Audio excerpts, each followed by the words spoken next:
Good afternoon, everyone. I'm Shivani, the faculty of JMC Group of Institutions. Welcome back to the Sociology classes.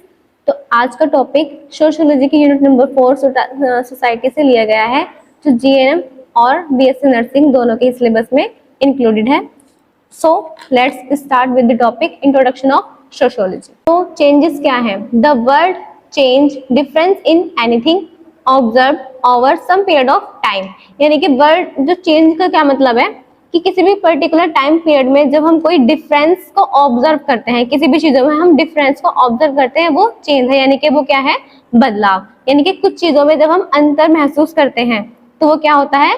बदलाव, यानी कि change. Social changes means observable difference in any social phenomena over any period of time. तो social changes का मतलब क्या है?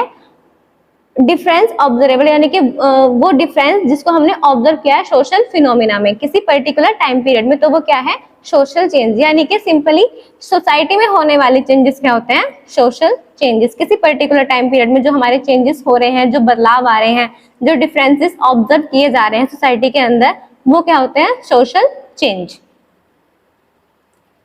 The definition is social change refer to any modification in established pattern of interhuman relationship and standard of conduct. तो social change refer करता है किसी भी तरह ह्यूमन के इंटर रिलेशनशिप में किसी भी तरह का मॉडिफिकेशन, ठीक है, जो उसके रिलेशनशिप में भी बदलाव लाए और स्टैंडर्ड ऑफ कंडक्ट यानी कि उसके आचरण में भी क्या लाए? बदलाव लाए. वो क्या होता है? Social change. Some factor leading to social change, यानी कि कुछ ऐसे फैक्टर जो क्या करते हैं? सोशल चेंज का कारण बनते हैं या उस पर उसको इन्फ्लुएंस करते हैं, उसको प्रभावित करते हैं. तो आइए देखते हैं कौन से होते हैं. The first one is geographical और physical factor. Geographical environment create changes in social life. यानी कि जियोग्राफिक एनवायरनमेंट क्या करता है? सोशल लाइफ में चेंजेस को क्रिएट करता है. जैसे कि फॉर एग्जाम्पल फ्लड यानी कि बाढ़ का आना, ड्रॉट यानी कि सूखा पड़ना, अर्थक्वेक होना, क्लाइमेट चेंजेस होना, जैसे कि सोइल इरोजन होना. तो जब ये नेचुरल क्लाइमेट्स आते हैं, नेचुरल इवेंट्स होते हैं, तो इनकी वजह से क्या होती है? हमारी जो सोशल लाइफ होती है वो डिस्टर्ब होती है, वो उसमें कुछ चेंजेस आते हैं. जैसे कि जो रूट्स होते हैं वो चेंज हो जाते हैं, फूड सप्लाईज होती है वो प्रॉपर नहीं हो पाती है. डेमोग्राफिक यानी कि पॉपुलेशन में चेंजेस हो जाते हैं, पॉपुलेशन घट जाती है, बढ़ जाती है, ठीक है. तो ये होते हैं डेमोग्राफिकल और फिजिकल फैक्टर जो सोशल चेंजेस को इन्फ्लुएंस करते हैं, उस पर इम्पैक्ट डालते हैं. The next demographic changes. Demographic यानी कि पॉपुलेशन, यानी कि पॉपुलेशन से related changes. The relationship between human population, environment and culture is a fundamental one in relation to social changes. Human population, environment और कल्चरल के बीच का जो रिलेशन है वो क्या है? बहुत जरूरी होता है सोशल चेंजेस करने के लिए. जैसे कि बहुत अलग इम्पैक्ट डालता है पॉपुलेशन का बढ़ना, पॉपुलेशन का या घटना, किस पे? हमारे नेशन की यानी कि हमारे राष्ट्र की इकोनॉमिक कंडीशंस पे. अगर पॉपुलेशन बढ़ रही है तो इकोनॉमी क्या हो जाएगी? डाउन जाएगी. लेकिन अगर पॉपुलेशन घट रही है तो इकोनॉमी क्या होगी? बढ़ेगी. The next one is biological factor. The biological environment affect the human culture pattern in which the same way as does the geographic environment. तो बायोलॉजिकल फैक्टर ह्यूमन कल्चर के जो पैटर्न को उसी तरह अफेक्ट करता है जिस तरह से जियोग्राफिकल एनवायरनमेंट करता है. मैन क्या करता है? मैन जो प्लांट्स होते हैं, जो एनिमल्स होते हैं, उनको अपने यूज के लिए यूटिलाइज करता है, उनको इस्तेमाल करता है. लेकिन क्या, फॉर एग्जाम्पल अगर कोई नेचुरल इवेंट आता है तो क्या होते हैं? तो हमारी जो जनहानि है वो होती है, पॉपुलेशन हो जाएगी, फॉरेस्ट फायर हो जाएगी, तो क्या होगा? पेड़ पौधे और जो जीव जंतु हैं उनको क्या हो जाएगी? हानि होगी, वो खत्म हो जाएंगे या कम हो जाएंगे, जिसकी वजह से क्या होती है? हमारी जो सोशल लाइफ होती है वो चेंज होती है, वो डिस्टर्ब होती है. The next is technological factor.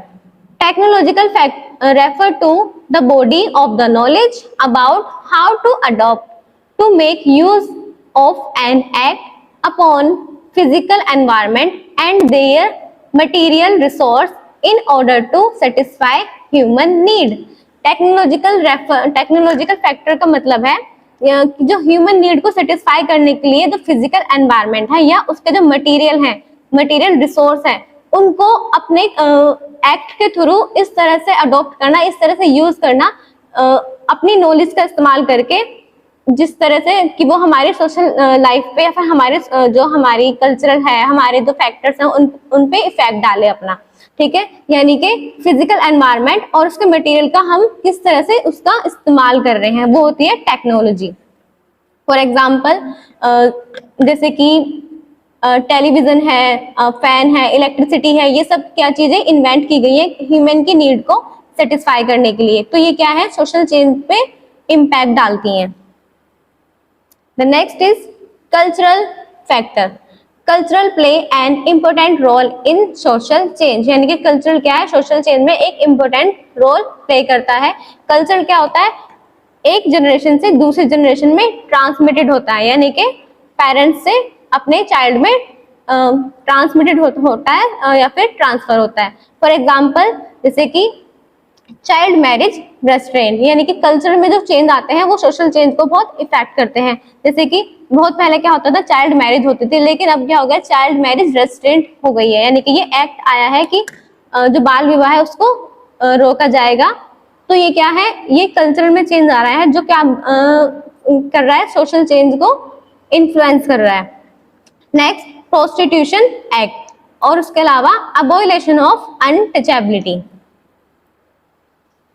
The next, psychological factor. Social change is much facilitated and promoted by new ambition, aspiration and attitude of people. यानी कि जो सोशल चेंज है वो लोगों की एम्बिशंस, यानी कि उनकी आकांक्षाओं, उनकी महत्व आकांक्षा, एस्पिरेशन, उनके एटीट्यूड से क्या होता है, प्रमोट होता है, फैसिलिटेट होता है, उसको एक तरह से बढ़ावा मिलता है लोगों की सोच से, उनकी महत्वाकांक्षाओं से।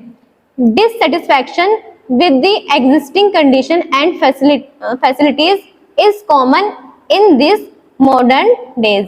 यानी कि क्या, आजकल के मॉडर्न डेज में डिससेटिस्फैक्शन, यानी कि किसी भी तरह की फैसिलिटी है या फिर कंडीशंस है, जो भी मिल रहा है उसके अलावा भी क्या होता है, डिससेटिस्फैक्शन होता है, उसको ह्यूमन बीइंग को क्या होता है, सेटिस्फैक्शन नहीं मिलता है।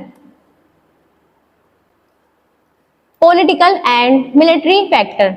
Democracy aim at providing equal opportunity for all. Democracy यानी कि लोकतंत्र, तो डेमोक्रेसी का एम क्या है, सभी को इक्वल अपॉर्चुनिटी प्रोवाइड करना। For example, democracy established political, economical and social equality. यानी कि डेमोक्रेसी ने क्या एस्टैब्लिश किया है, पॉलिटिकल, इकोनॉमिकल और सोशल इक्वालिटी, यानी कि सबको मिले। The next, institution wedding the social changes, यानी कि सोशल चेंजेस यानी कि सामाजिक परिवर्तन लाने वाली संस्थाएं, यानी कि इंस्टीट्यूशन। तो institution work as the backbone of a society. तो इस इंस्टीट्यूशन क्या है, सोसाइटी के लिए एक एज अ बैकबोन वर्क करती है। Without the social institution a society can not achieve fulfilment and term of economy, academy और relationship, no rule and regulation in the society. Society institution के बिना सोसाइटी की जो अचीवमेंट है, जो उसकी टर्म है, इकोनॉमी है, एकेडमी है या रिलेशनशिप है, वो क्या हो सकते हैं, अचीव नहीं हो सकते। बिना इंस्टीट्यूशन के सोसाइटी में क्या होगा, कोई रूल रेगुलेशन नहीं होगा। तो ये जो संस्थाएं होती हैं, जो इंस्टीट्यूशन होते हैं, ये सोशल चेंजेस को प्रभावित करते हैं, उसमें परिवर्तन लाते हैं। लेकिन ये जो संस्थाएं हैं, अगर ये ना हो तो क्या होंगी, हमें कुछ प्रॉब्लम्स फेसेस करने को मिलेंगी। जैसे कि first one is political problem. Political issue can be defined as the conflict like, यानी कि पॉलिटिकल इशू क्या होते हैं, किसी भी तरह के झगड़े, जैसे कि violence against LGBT group. LGBT यानी कि जो लेस्बियंस हैं, गे हैं, बाइसेक्सुअल, ट्रांसजेंडर ग्रुप जो होते हैं, उनके अगेंस्ट क्या होगी, वायलेंस, ठीक है। डोमेस्टिक वायलेंस होना, gender inequality, wealth inequality, income inequality, यानी कि इस तरह के क्या होंगे, हमें कॉन्फ्लिक्ट देखने को मिलेंगे अगर पॉलिटिकल इंस्टीट्यूशन ना हो। नेक्स्ट, एजुकेशनल प्रॉब्लम, यानी कि अगर क्या हो गया, एजुकेशन इंस्टीट्यूशन नहीं होगा तो हमें किस तरह की जो प्रॉब्लम है वो फेसेस करने को मिलेंगी। The list of current issue in education, school funding rank the top, यानी कि आजकल जो एजुकेशन में जो टॉप रैंक पे है वो क्या है, फंडिंग यानी कि मनी यानी कि फीस। उसके अलावा स्कूल में सेफ्टी नहीं होगी, डिसिप्लिनरी पॉलिसीज यानी कि डिसिप्लिन पॉलिसीज नहीं होंगी, टीचर्स की सैलरी जो है वो इशू नहीं होंगी या फिर डिसाइडेड नहीं होंगी, lack of technology education, technology education की कमी होगी। The next economical problem, it is due to arise people have unlimited desire, यानी कि इकोनॉमिकल प्रॉब्लम जो होती है यानी कि आर्थिक समस्याएं क्या होती हैं, वो पीपल्स की अनलिमिटेड डिजायर्स की वजह से होती हैं। But the means to satisfy that desire in limit, लेकिन इन जो डिजायर को सेटिस्फाई करने के जो साधन होते हैं वो कम होते हैं, यानी कि एक तरह से गरीबी होना, पॉवर्टी होना, ठीक है, पॉपुलेशन का बहुत ज्यादा बढ़ना, कोई हमारी इकोनॉमिक कंडीशन अच्छी ना होना, जिसकी वजह से क्या होती है, ये इकोनॉमिकल प्रॉब्लम आती हैं। The next familiar problem, family issue are when conflict between are related to family member, family issue कब होते हैं, जब क्या होते हैं फैमिली मेंबर्स के बीच क्या होता है, किसी तरह का कॉन्फ्लिक्ट होता है। Some degree of conflict within family is normal, कुछ डिग्री का जो झगड़ा होता है यानी कि कुछ हद तक जो झगड़ा होता है जो नॉर्मल होता है वो क्या होता है, फैमिली के बीच नॉर्मल होता है, छोटे मोटे झगड़े। लेकिन उसके अलावा कुछ ऐसे होता है जैसे कि डिफरेंट पर्सनैलिटी क्लैशिंग, यानी कि अगर घर में क्या है डिफरेंट पर्सनैलिटी के लोग हैं तो क्या होंगे, क्लैशेस होंगे, लड़ाई झगड़े होंगे। उसके अलावा सेकंड पेरेंट्स आर्ग्यू, यानी कि पेरेंट्स के बीच क्या होना, आर्ग्यूमेंट होना। डाइवोर्स और सेपरेशन होना यानी कि अलग होना। न्यू स्टेप पेरेंट्स और step brother and step sisters. Next religion problem यानी कि धार्मिक समस्या, इसमें क्या होता है, अगर कोई रिलीजन फाउंडेशन ना हो तो क्या होगा, intolerance of other religion and discrimination against member of other religion, mutually religious war, intellectual conflict and conflict between church and state. अगर ये जो संस्थाएं नहीं होंगी तो क्या होगा, हमारे पास कुछ समस्या आएंगी जैसे कि रिलीजन प्रॉब्लम होगी। क्या होगा, हम अगर रिलीजन के जो ग्रुप मेंबर हैं उनको टॉलरेट नहीं करेंगे, इनटॉलरेंस ऑफ अदर रिलीजन यानी कि उसके अलावा हम डिस्क्रिमिनेशन करेंगे यानी कि भेदभाव करेंगे अदर रिलीजन्स के मेंबर के बीच। और क्या होगा, रिलीजियस वॉर होगा, उसकी वजह से इंटेलेक्चुअल कंफ्लिक्ट होंगी between church and state. So I hope आपको आज की क्लास समझ आई। Thank you. इस टॉपिक के रिगार्डिंग अगर आपको कोई भी प्रॉब्लम आती है, कोई भी डाउट है तो आप कमेंट सेक्शन में हमें कमेंट करके बता सकते हैं। Thank you.